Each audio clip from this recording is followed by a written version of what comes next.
신명기 4장 32절로 43절까지의 말씀입니다.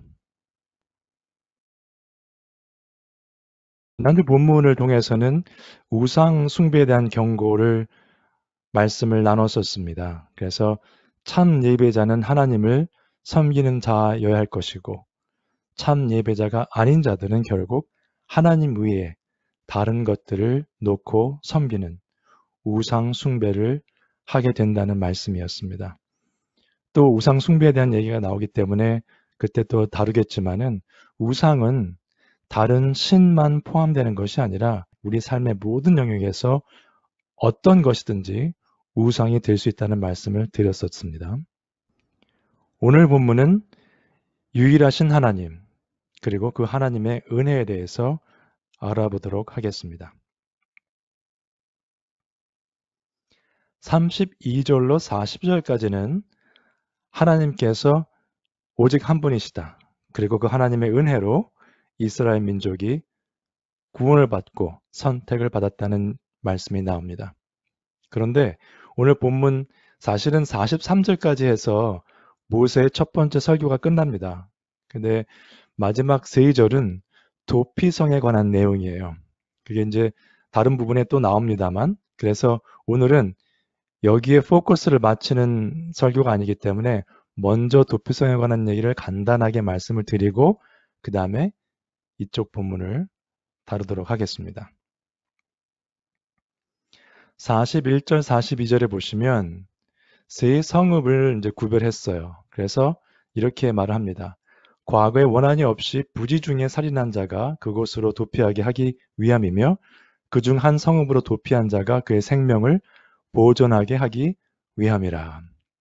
그래서 이 도피성에 관한 것은 신명기 19장에도 나오고요. 또 민수기 35장과 여호수아 20장을 보시면 좀 더 자세한 내용을 보실 수 있습니다. 그럼 여기서 생명을 보존한다는 이야기가 나오는데 다 아시는 것처럼 도피성에 가 있으면 일단 거기에 있는 동안은 어떤 심판을 면하는 그런 기간이 있잖아요.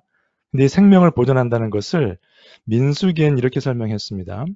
이는 너희가 복수할 자에게서 도피하는 성을 삼아 살인자가 회중 앞에 서서 판결을 받기까지 죽지 않게 하기 위함이라.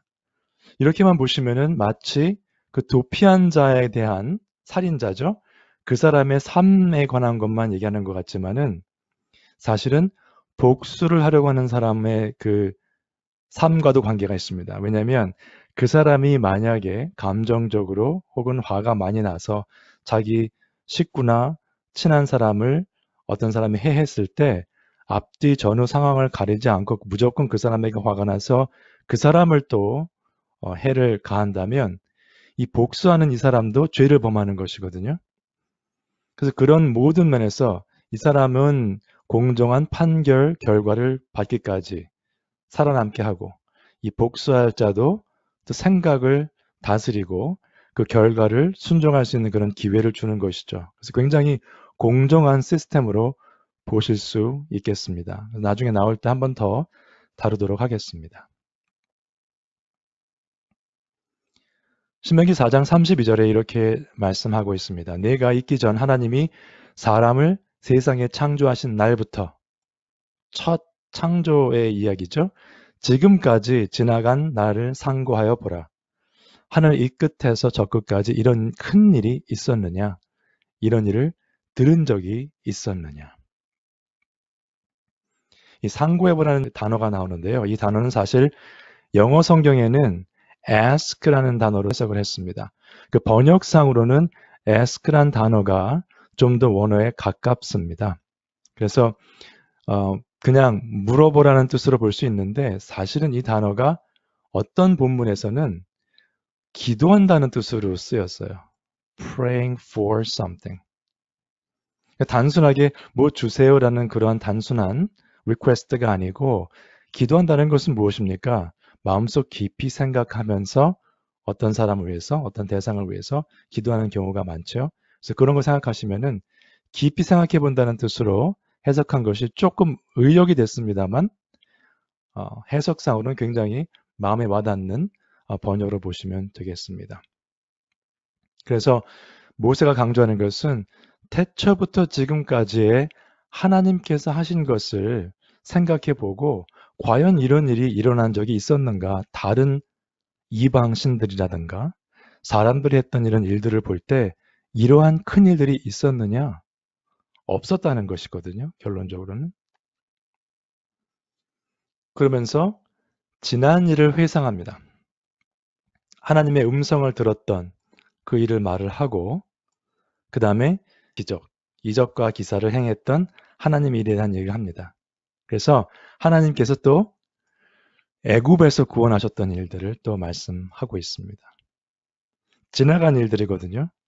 지금 40년 광야 생활을 하면서 정말 여러 번 들었을 법한 이야기입니다. 그리고 이때만 해도 모세 오경만이 있었기 때문에 지금처럼 신구약 66권이 아니었죠. 그래서 모세 오경에 관한 이야기만 들었을 것이에요. 그러면 이 이스라엘 민족은 정말 같은 내용을 여러 번 반복해서 들었겠구나라고 알 수 있습니다. 그런데 여기 지금 하나님의 음성에 대한 얘기가 나왔죠. 직접 계시라고 이제 할 수 있고요. 근데 이 직접 계시를 오늘날은 가능합니까? 라고 물으시는 분들이 간혹 있습니다. 그리고 어떤 분들은 하나님의 음성을 들었다고 말씀하시는 분들이 있어요. 정말 하나님의 음성을 듣지 않았더라도 하나님의 말씀을 읽는 가운데 하나님의 뜻을 깨달은 경우는 그렇게 표현하는 경우도 있습니다만 어떤 분들은 정말 직접 계시를 나는 지금도 듣고 있다, 받고 있다 이렇게 말씀하시는 분들이 간혹 있고요. 그렇게 되면은 요즘 우리가 많이 듣는 얼마 전에 한참 유행했었죠. 신사도 운동에서 나도 하나님의 직접 계시를 듣기 때문에 사도다. 어떤 이들은 미래 일을 예언합니다. 하나님께서 어느 시점에 한국에 전쟁이 난다. 뭐 이런 얘기 있었죠. 근데 안타깝게도 그렇게 말씀하시는 분들의 일들이 실제로 일어나는 일이 거의 없고요. 그 다음에 성경적으로 볼 때 직접 계시다. 하나님께서 직접 말씀하신 것은 성경 66권으로 끝났습니다. 여러분 한번 생각해 보세요. 그 사도 바울이 신약의 서신서를 쓴 걸 보면 히브리서를 누가 썼느냐 뭐 관건이 있기 때문에 한 13권 정도 신약에 있는 27권 책 중에서 적어도 13권 정도를 사도 바울이 썼다고 한다면 사도 바울이 사역을 하면서 쓴 서신서가 그 13개밖에 없었을까요? 훨씬 더 많았을 거예요. 근데 다 성경으로 채택되지 않았어요. 사도들의 가르침도 사도들의 서신서도 하나님의 말씀으로 영감받았는가가 구별이 되지 않으면 채택이 되지 않았습니다. 근데 우리는 너무도 쉽게 하나님께서 내게 말씀하신다, 음성을 들려주셨다 말씀들을 하시는데 그것은 굉장히 조심하셔야 될 일들입니다. 그리고 혹시 주변에 그런 분들이 있으시면 그분들도 조금 조심해서 보셔야 돼요. 분별을 하셔야 돼요. 나중에 또 기회가 되면 좀 자세하게 말씀을 드리겠습니다. 그리고 이것은 말씀드린 것처럼 계속해서 듣고 경험했던 부분을 모세가 다시 한번 확인시켜줬던 부분입니다. 한 번 더 저희가 기억할 것은 신명기가 모세의 적어도 3개의 큰 설교로 되어 있다라고 말씀을 드렸죠. 그래서 모세가 그 율법을 설명하기 시작하였더라. 설교는 뭐죠? 설명하는 거죠. 근데 이것을 이스라엘 민족들은 그 전부터 들었고 삶 가운데 경험한 것을 계속 들은 거예요. 특별히 새로운 게 없었습니다. 오늘날 그리스도인들도 말씀을 통해서 듣고 경험한 것은 다 비슷합니다, 사실. 그 뜻을 깊이 이해하는 일들은 생길지 모르지만은 처음 듣는 일은 거의 없으실 거예요. 그리고 삶 가운데 경험한 것들도 돌아보면 하나님의 은혜였구나 느낄 수 있는 부분이 있습니다. 물론 이스라엘 민족들처럼 출애굽했던 그런 기적을 체험하고 본 일들이 다 있진 않겠지만은 삶 가운데 하나님이 한 발자국 한 발자국 옮기시면서 우리와 함께 동행해 주시고 인도해 주셨다는 것을 분명히 느끼실 거예요. 그리스도인이라면. 그렇다면 오늘날의 삶을 한번 조명해 볼 필요가 있겠습니다. 특히 젊은 세대는 늘 다른 것, 흥미롭고 재밌는 것, 전화기 같은 경우도 새로운 버전 나면 꼭 사야 되죠. 나오는 날 줄을 서서 삽니다. 그러다 보면 우리 삶은 계속해서 새로운 무언가를 찾아야 되는 삶이 돼요. 여러분 한번 생각해 보세요. 지금 내가 가지고 있는 것, 내 옆에 있는 남편과 아내, 혹은 자녀, 부모님들께 늘 여기 옆에 있으니까 별로 재미도 없고 흥미롭지도 않고 이렇게 생각하십니까? 아니면은 감사하시면서 살고 계십니까?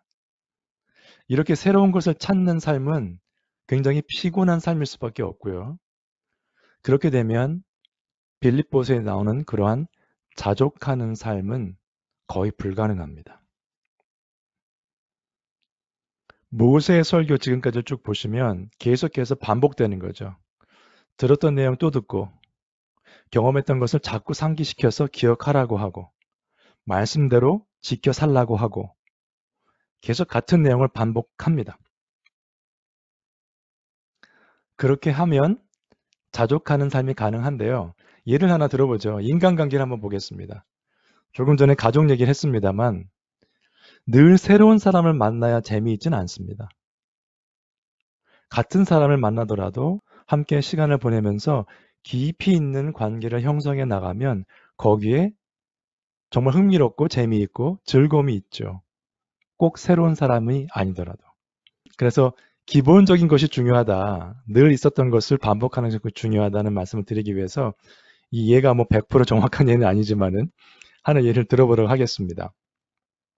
내년에 아마 월드컵이 있는 것 같아요. 근데 두 개의 팀이 있다고 생각해 보죠. 그래서 한 팀은 어릴 때부터 언젠가 월드컵 간다는 그런 목표를 가지고 한 팀은 어릴 때부터 선수들에게 이겨야 된다 라고 하면서 축구를 배웠다고 생각해 보죠.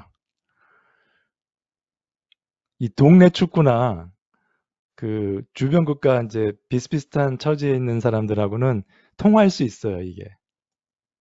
뭐 악을 써서 이기고 뭐 정신력으로 이긴다 뭐 이런 게 나오죠. 이런 얘기가 나오죠. 근데 월드컵 무대에 나오면 굉장히 힘듭니다. 체력부터 기술부터 모든 게 없으면은 이 승부라는 게 우리 쪽으로 올 수가 없죠. 한쪽 팀은 개인적인 그 실력과 팀워크를 향상시키는 데 중점을 뒀다고 한번 보죠. 이쪽은요, 처음에는 게임에 많이 질 수는 있을 거예요. 개인기를 뭐 디벨롭하고 체력 훈련을 하고 하다 보면. 근데 체력 훈련하고 개인기 그 개발하는 것은 별로 즐거워하지 않습니다. 재미없습니다. 혼자 있는 거기 때문에. 근데 그것이 바탕이 안 되면 90분을 뛸 수 있는 체력이 없으면 아무리 좋은 전략이 있어도 우리가 사용할 수가 없는 거죠. 신앙생활도요. 우리가 기본적인 것들, 말씀과 기도에 대한 것들이 계속해서 훈련이 일어나지 않으면 큰일을 당했을 때 힘을 발휘할 수 없습니다. 늘 기도하지 않던 사람이 큰일을 만났을 때 딱 기도하겠습니까? 정신 못 차리죠. 그냥 패닉 상태에 빠지는 거죠. 기도는 생각도 안 날 거예요. 말씀을 안 보던 분들이 어떤 상황이 큰일이 벌어졌을 때 성경적인 해답을 구하고 성경적으로 결정을 할 수 있을까요? 그 사람은 분명히 이스라엘 수많은 왕들처럼 하나님을 찾기 전에 주변 국가를 찾아갈 겁니다. 우리로 따진다면 친구나 아는 사람을 찾아서 조언을 구할 것이에요. 하나님을 의지하지 않고. 굉장히 근본적인 차이가 있기 때문에 그 차이점은요, 삶의 매 순간순간마다 엄청난 임팩트로 우리 삶에 다가옵니다. 하루하루의 삶이 하나님과 동행하며 지루할 수 있어요. 여기 보면 개인기고 개인적인 그런 실력을 키워야 되고 체력 훈련하다 보면. 그러나 그것이 필요하다는 것을 느낀다면 그것을 극복할 수 있어야 됩니다. 늘 흥미롭고 재미있지 않다고 해서 말씀을 등한시하면 그 임팩트 때문에 삶에 힘이 없어지는 거죠. 영적인 기본이 돼 있지 않으면요. 그래서 신앙생활의 연륜과는요. 연륜, 내가 뭐 40년, 30년을 교회를 다녔는데 하는 것과 신앙생활의 성숙도는 꼭 일치하지 않습니다. 말씀과 기도로 훈련이 된 사람과 그렇지 않은 사람은 연수와 관계없이 신앙생활에 레벨이 다르게 되어 있습니다. 이게 뭐 레벨이란 단어가 좀 이상합니다만. 그래서 지난 일을 회상하고 기억하는 부분이 나오는데요. 이 부분은 이사야서에도 비슷한 표현이 나와요. 너희는 옛적 일을 기억하라. 나는 하나님이라. 나 외에 다른 이가 없느니라. 나는 하나님이라. 나 같은 이가 없느니라. 내가 시초부터 종말을 알리며 아직 이루지 아니한 일을 옛적부터 보이고 이르기를 나의 뜻이 설 것이니 내가 나의 모든 기뻐하는 것을 이루리라 하였노라. 옛적 일 나오죠. 옛적 일. 옛적부터 보이신 거. 기억하라. 그럼 기억하라는 것은 무엇입니까? 아, 그런 일이 있었구나 라고 넘어가는 것이 아니라 잘한 것들은 아, 나도 그렇게 해야 되겠구나 배우라는 것이고요. 잘못된 거죠. 이스라엘 민족이 실수했던 것은 나는 그러한 실수를 반복하면 안 되겠구나라는 것을 배우라는 것입니다. 여러분 직장 생활하다 보면은 경험이 많고 정말 계속해서 발전하는 사람들이 있어요. 다 그런 건 아니지만은 그런 사람들 중에 공통점 중에 하나가 뭐냐면 그 사람들은 같은 실수를 여러 번 반복하지 않습니다. 한두 번 실수를 하면요. 거기서 배워서 새롭게 더 발전적으로 가게 됩니다. 그런데 늘 그 자리에서 하던 일만 계속 하시는 분들은 같은 실수를 반복하는 경우가 많아요. 그 실수를 해도 거기서 배움이 없습니다. 실수하면 또 잘못됐구나라고 기분만 상해하죠. 근데 그것은 아마 우리 인간의 본성인 것 같습니다. 대부분이 그런 것 같아요. 그 헤겔이라고 하는 철학자가 이렇게 말을 했습니다. 이 사람이 칼 마르크스 이런 사람들한테 영향을 줬던 사람이죠. 나중에 공산주의 이런 이론 나왔을 때. 어쨌든 근데 이 헤겔이 이렇게 말을 했습니다. 우리가 역사로부터 배우는 것은 우리가 역사에서 역사를 통해서 아무것도 배우지 않는다는 것이다. 역사를 통해서 배우는 것이 사람들은 인류는 그 역사를 통해서 아무것도 배우지 못하고 있다는 사실이라는 겁니다. 아노트 토인비라든가 이렇게 역사학자들도 그런 비슷한 말을 했습니다만 역사는 반복된다. 왜 그럴까요? 배우지 못했기 때문에 똑같은 실수를 범하는 거죠. 똑같은 비슷한 이유 때문에 전쟁이 나고 비슷한 이유 때문에 나라가 갈라지고 다른 나라에게 점령을 당하고 반복되는 것입니다. 그러나 그 중에서 남은 자죠. 성경적으로 보면 몇 안 되는 소수의 사람들은 배우고 깨달아서 변화를 가져옵니다. 그럼 하나님께서 이렇게 여러 가지 일들을 보이시고 음성을 들려주시고 출애굽하는 일들을 이루어 주신 이유가 무엇이냐? 여호와는 하나님이시요 그 외에는 다른 신이 없음을 내게 알게 하려 하심이니라. 우리가 출애굽해서 만나를 먹다가 약속의 땅에 들어가는 것이 최종 목표가 아니고요. 하나님이 어떤 분이신가를 알게 하려 하시는 거예요. 그게 최종 목표입니다. 여러분 신앙생활에서 특히 성경 이제 연구하시고 상고하시면서 묵상하실 때 가장 정확한 답은요. 그 질문 있으실 때 혹시 궁금증 있으실 때 가장 정확한 궁극적인 답은 하나님의 영광을 위해서입니다. 우리를 구원하신 것, 우리를 광야에서 트레이닝 시키신 것, 약속의 땅에 보내신 것. 지금 우리로 크리스찬으로 치면은 죄의 본성이 있었는데 그것을 벗어나서 하나님 앞에 자녀 삼아 주시고 회개할 수 있게 했던 모든 사건들이 하나님의 영광을 위한 것이다. 오직 하나님을 위한 것이다. 그게 정답입니다. 항상. 하나님이 누구신가 알게 하고 교훈하시려고 이렇게 하셨다는 거예요. 그 다음에 그 땅을 기업으로 주시려고 그렇게 하셨다는 겁니다.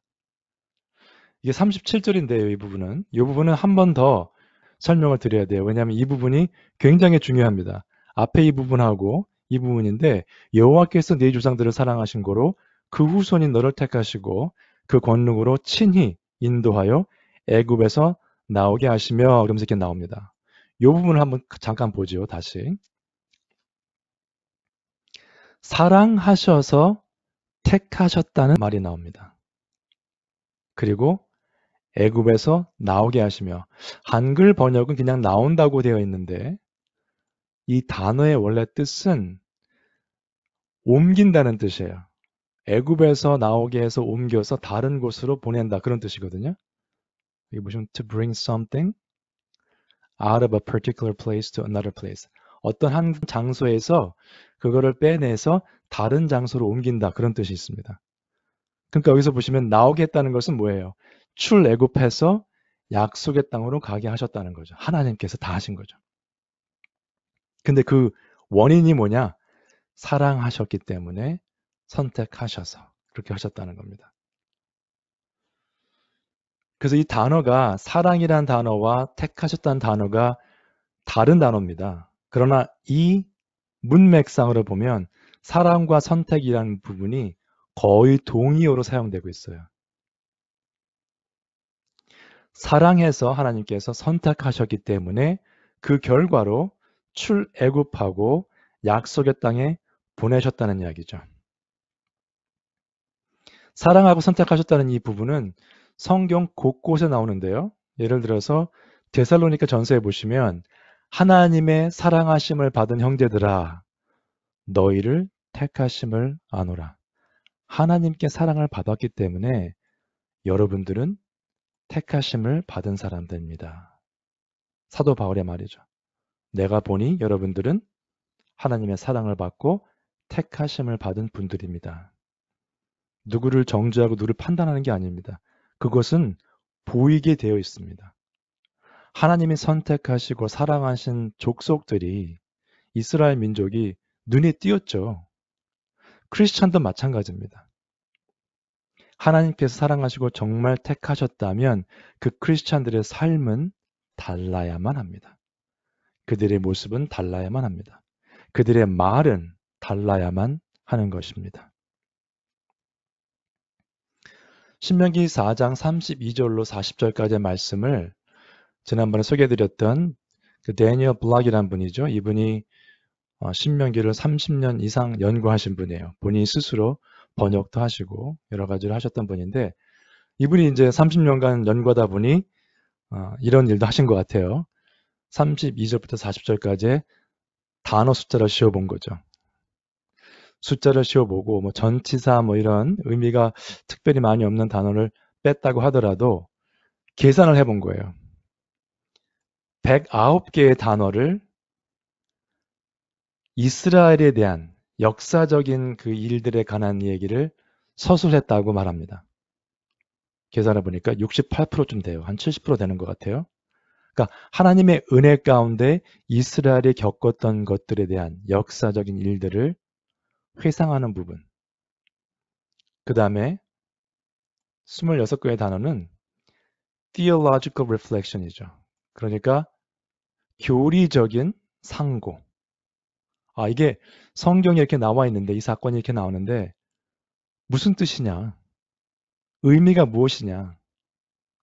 교리, 신학 하시면 조금 불편하시는 분들이 계신데 굉장히 중요한 부분입니다.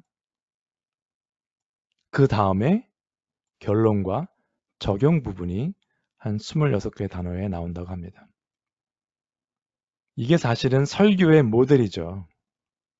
설교의 70% 정도는 성경 말씀이 어떤 의미인지 설명을 하고 그 다음에 교리적인 의미를 부여를 하고 이스라엘 민족이 이렇게 했습니다. 나랑 아무 상관없습니다 하면은 의미가 없겠죠. 출애굽 사건을 말씀드리면서 우리와 어떤 관계가 있는지 왜 우리가 이것을 공부해야 되는지에 대한 그런 설명이 있어야 되겠죠. 그것이 84% 정도 된다고 보시면 돼요. 설교에. 그 다음에 결론과 적용은 한 16% 정도. 근데 이분이 안타까웠던 것은 요즘에 들리는 설교들은 적용 부분이 대부분이다.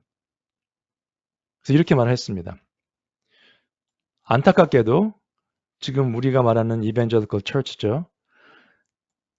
신학 혹은 교리를 잃어버릴 뿐 아니라 스토리까지 잃어버렸다. 성경의 내용을 말을 안 한다는 겁니다. 교리적인 설명을 할 수가 없겠죠. 내용을 말을 안 하면 당연히.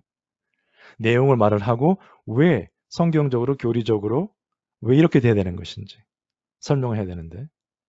그래서 우리는 그것을 보고 따라하면 안 될 것이고 정말 담대하게 하나님의 은혜와 하나님의 하신 일과 크신 일과 그 다음에 예수 그리스도의 십자가 사건에 대해서 담대하게 그 구원의 능력에 대해서 선포해야 될 것이다 라고 말하고 있습니다. 그래서 우리가 경청해야 될 설교자는요. 모세, 바울, 베드로 뭐 이런 사람들입니다. 요즘도 그렇게 설교하시는 분들이 있다면 성경 말씀을 자세히 설명하고 왜 성경적으로 교리적으로 이것이 이렇게 되는가 설명해주고 그 다음에 적용 부분을 조금 설명해주는 목회자가 있다면 모세, 바울, 베드로를 따라가는 목회자겠죠.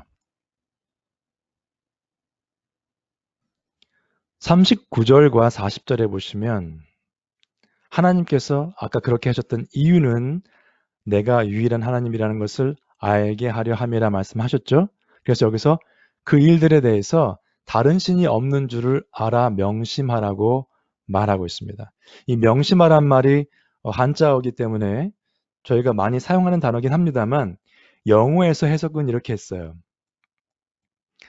마음속에 놓아라. 그러니까 이게 뭐냐면 lay it on the table 하면 테이블 위에 놓으십시오. 거기 자리를 잡는 거죠. 그러니까 take it to your heart. NASB 이렇게 설명했는데. 그러니까 우리가 깨달은 것을 마음속으로 가져와서 그 안에 머물게 하라는 것입니다. 명심하고 절대 잊어버리면 안 되고 명심하고 오늘 내가 네게 명령하는 여호와의 규례와 명령을 지키라. 하나님이 어떤 분이신가를 알게 되면 그 다음에 비로소 규례와 명령을 지키라는 것입니다. 하나님의 말씀은 애굽 사람들한테 준 것이 아니에요. 하나님의 규례와 명령은 하나님이 사랑하셔서 선택하신 출애굽한 이스라엘 민족에게 지키라고 주신 것입니다. 그렇다면 우리는 하나님께서 우리를 크리스찬으로 믿는 자로 부르셨다면 말씀에 순종해야 되는 것입니다. 안 믿는 사람들한테는 관계가 없는 말씀이에요, 사실. 그들에게 구원의 능력이 있을 수 있는 말씀이지만 그들이 따라야 된다고 생각하는 말씀은 전혀 아닙니다. 우리 크리스찬들은 반드시 말씀을 따라 살아야 된다는 것을 기억하셔야 되겠습니다. 율법주의 아니냐? 아닙니다. 율법주의로 가자는 것과는 다른 이야기입니다. 그 말씀에 순종하는 것, 그 명령을 지키는 것. 왜요? 하나님께서 사랑하시고 우리를 선택해 주셨기 때문에. 그 다음에 주신 명령이기 때문에. 하나님의 사랑과 은혜를 구약과 신약을 통해서 한번 보겠습니다. 사실은 결론인데 조금 깁니다. 결론 부분인데 오늘. 지금 모세, 그 다음에 구약에 쭉 보시면 계속해서 나오는 것은 옛날 일을 회상할 때 가장 많이 등장하는 게 출애굽 사건입니다. 그 왜 중요한가 하면 이스라엘은 그때 야곱의 자손들이죠. 쭉 이렇게 왔던 그 사람들은 애굽에 살면서 자기 나라도 없었고 종살이 했던 것이죠. 거기에서 애굽 사람들이 섬기는 그 잡신들을 섬기며 그것이 맞는 줄 알고 살았던 사람들이에요. 그래서 모세가 창세기를 쓰면서 거기에 하나님의 영감을 받아 어떠한 하나님이신가? 우리가 믿는 하나님은 창조주 하나님이시다. 그러면서 태초의 하나님이 하면서 쭉 나간 거죠. 애굽에서는 뭐 개구리신, 뭐 땅신, 뭐 나일 강신 이게 아니다. 하나님은 이런 분이다. 설명했던 것이죠. 그래서 애굽의 종살이 하면서 온갖 우리 오늘날로 치면은 세상이 하는 것들에 휩쓸려 살던 사람들을 하나님이 사랑하셔서 택하셔서 구하신 겁니다. 그리고 그 구한 백성들에게 율법과 규례와 명령을 주신 거죠. 그뿐 아니라 그들에게 약속의 땅을 허락하셔서 그 땅에 들어갈 수 있도록 이루어 주십니다. 하나님께서. 믿지 않는 사람들의 눈에서 볼 때는 하나님께서 안 보이시기 때문에 이스라엘 민족이 그 땅에 가서 그 땅을 차지한 것처럼 보일 것입니다. 그러나 처음부터 하나님께서 약속하셨던 그 땅을 차지하는 걸 보면서 우리는 영적인 눈으로 볼 수 있어야 되겠습니다. 여러분 이것도 우리 기도 생활 하시면서 조금 생각해 보실 건데요. 애굽에 종살이 했던 사람들, 출애굽했던 그 1세대, 그 사람들은 약속의 땅에 들어가지 못했습니다. 애굽에 종살이 하면서 출애굽기에 나오는 하나님께 기도하고 그 찾던 그 사람들은요. 그 기도의 결과를 보지 못했어요. 그러나 하나님께서 그 음성을 들으시고 자신의 약속을 기억하시고 그들을 긍휼히 여기셔서 출애굽해 주시고 약속의 땅에 보내셨죠. 약속의 땅에 갔던 세대들은 애굽에서 기도했던 세대는 아니었습니다. 우리 당대에 못 본다고 하더라도 우리의 기도, 하나님의 뜻이 이루어질까? 이러한 의문을 품지 마시기 바랍니다. 하나님께서 약속하신 것은 우리 당대가 아니더라도 하나님의 때에 하나님의 뜻은 반드시 이루어집니다.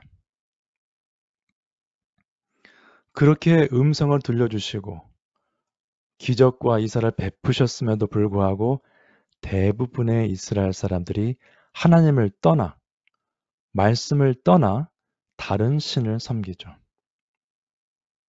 성경 곳곳에 나오기 때문에 구약에 신약도 마찬가지입니다만 한번 보시기 바랍니다.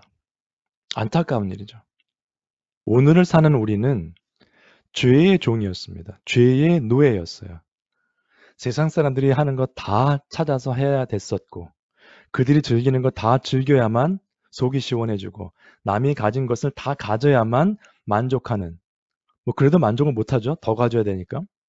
그랬던 삶이 예수 그리스도를 통해서 십자가의 사건으로 인해서 우리에게 참 회개를 가져오시게 하시고 하나님의 사랑과 은혜를 깨달아 알게 되는 그리스도인이 되게 하셨다는 겁니다. 그리고 우리에게 주신 말씀이 바로 성경 말씀이에요. 그런데 우리가 어떻게 성경 말씀을 등한히 할 수 있겠습니까? 이스라엘 민족이 하나님의 율법과 규례와 명령을 어기고 다른 신을 찾아 떠났을 때 하나님께서 경고하셨던 그 일을 행하셨습니다. 우리는 참 안타까운 경우는 가끔 제가 옛날에 봤던 경우인데요. 교회는 나오지만 성경 말씀과 기도와 이런 성도들 간의 교제가 전혀 없는 분들이 너무 힘든다는 말씀을 하시는 분들이 가끔 있었어요. 옛날에 보면. 근데 그분들의 삶이 그렇겠더라고요, 정말. 세상적으로도 힘든 데다가 교회는 다니는데 마음의 위로가 없습니다. 보니까, 얘기를 해보니까 말씀을 볼 시간이 없는 분이에요. 본인의 말씀에 의하면. 기도도 안 나온대요. 그 다음에 교인들을 만나는 것도 좀 껄끄럽다고 합니다. 그러니 삶이 그 삶 가운데 기쁨이 있을 수가 없겠죠. 여러분들의 삶은 어떠십니까? 성경 말씀과 기도와 성도들 간의 교제를 통해서 하나님이 살아계시구나. 하나님께서 계속 우리를 이렇게 이끌어 주신구나. 느끼시며 살고 계십니까? 늘 우리가 듣는 평강과 소망은요. 그리스도께서 주시는 평강, 세상에 줄 수 없는 그 평화는 말씀을 묵상하고 기도할 때 생기는 것입니다. 말씀을 묵상하지 않는데 그 평강이, 그 평화가 무엇인지 어떻게 알 수 있겠습니까? 말씀을 내가 읽지 않는데 어떻게 어디에다가 소망을 두시겠어요? 생명의 말씀, 그리스도 안에 소망이 있다는, 참 소망이 있다는 것을 깨닫는 것은 말씀을 통해서입니다. 하나님께서 이렇게 사랑해 주셔서, 은혜를 베풀어 주셔서, 우리를 택하시고, 말씀을 주시고, 성도들을 주위에 허락해 주시고, 평강과 소망을 주셨는데 이스라엘 민족처럼 말씀을 떠나 사는 분들이 있습니다. 그러나 이스라엘 민족처럼 소수지만 말씀을 따라 사는 분들도 있어요. 아까 역사에 대한 말씀을 드렸습니다만 이스라엘 민족이 행했던 그 잘못을 우리는 반복해서는 안 되겠습니다. 말씀을 따라 살아야 되는데 물론 하나님의 은혜로 되는 것이죠. 조금 전에 설명드릴 때 하나님께서 이스라엘 민족을 사랑하셔서 택하셨다고 말씀드렸죠. 그리고 예수님께서 이렇게 말씀하셨습니다. 너희가 나를 사랑하면 나의 명령을 지킬 것이요. 여러분, 우리가 하나님께서 은혜로 사랑으로 택해 주셔서 말씀을 주시고 소망을 주셨다면 우리도 예수님을 사랑합니다라는 반응이 나오는 것이 당연한 것이겠죠. 그리고 하나님, 예수님을 사랑합니다라고 한다면 우리는 말씀을 따라 사는 삶을 선택해야 될 것입니다. 물론 우리가 하나님을 선택하고 우리가 구원을 선택하는 것은 아닙니다. 다 하나님의 사랑과 은혜로 이루어지는 것이기 때문에. 그런데 오늘 본문과 신명기 30장에 나오는 하나님의 말씀은 이렇게 되어 있습니다. 모세의 이제 이 결론 부분인데 거의 내가 생명과 사망과 복과 저주를 내 앞에 두었은즉 생명과 복이죠. 사망과 저주죠. 그러니까 말씀을 떠나 사는 삶은 사망과 저주의 삶이고 말씀을 따라 사는 삶은 생명과 복의 삶이죠. 그 두 가지 초이스를 준 거예요. 하나님께서 모세를 통해서 네 앞에 두었은즉 너와 네 자손이 살기 위하여 생명을 택하라.